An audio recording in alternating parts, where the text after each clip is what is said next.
When the U.S. military talks about an ammo shortage, what they're referring to is the 155 millimeter shells primarily, because since the beginning of the war in Ukraine, most of the ammo going to Ukraine is coming from the U.S., more specifically being produced in an ammo manufacturing plant for the U.S. military in Scranton, Pennsylvania.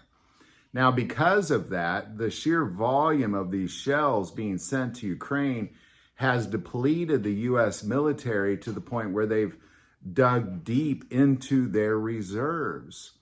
So much so that U.S. military generals are saying that a war with China, we would run out of ammunition in 1 week. Now, this is a big problem. This doesn't necessarily reflect on civilian ammo issues. However, it's the volume of the raw material that's going into those, because those 155 millimeter shells take the exact same raw material as, well, similar raw material as your small arms ammo does. So the problem that this has caused on the U.S. military has strained the production of ammo for the U.S. military. But there's good news, because there are 2 new ammo production facilities producing the 155 millimeter shell. One we reported on last month, which is in Ukraine. Ukraine opened its own 155 millimeter shell production facility where the raw material is not coming from the US, but coming from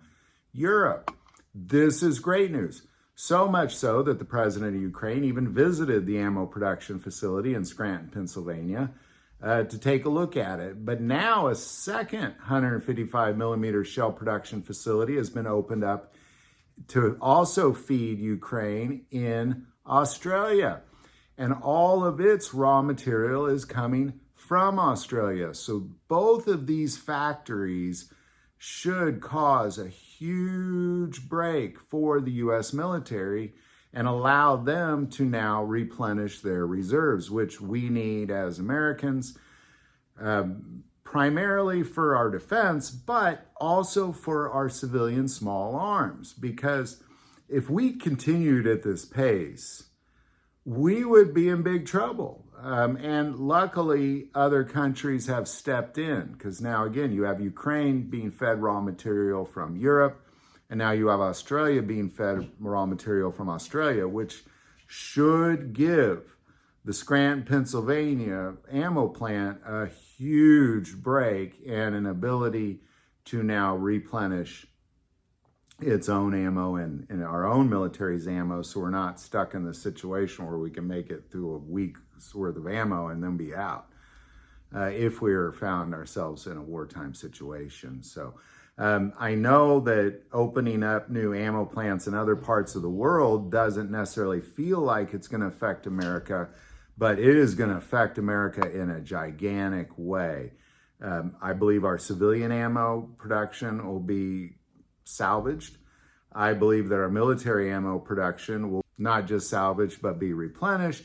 And all of that is ultimately, in theory, going to lead to really more of an abundance of civilian ammo, because all of that raw material that has been going to Ukraine is now staying in the United States. So there you go, 2 new ammo production facilities, one in Ukraine, one in Australia, none of the raw material coming from the US. This should give the US military a huge break in ammo production and get that word ammo shortage out of their vocabulary. So there you go. Any thoughts or insight on any of this, definitely put it below, especially any insights you might have. I do want to take a moment and say most people watch the channel, hey, they're not subscribers. Click that subscribe button. It greatly increases the algorithm and our ability to get these messages out. That link is also below. But the most important part of this channel is we take prayer requests. So please don't ever, ever hesitate to send that in. Thank you for watching this episode of God, Family, and Guns. And as always, love God, love your family, love guns.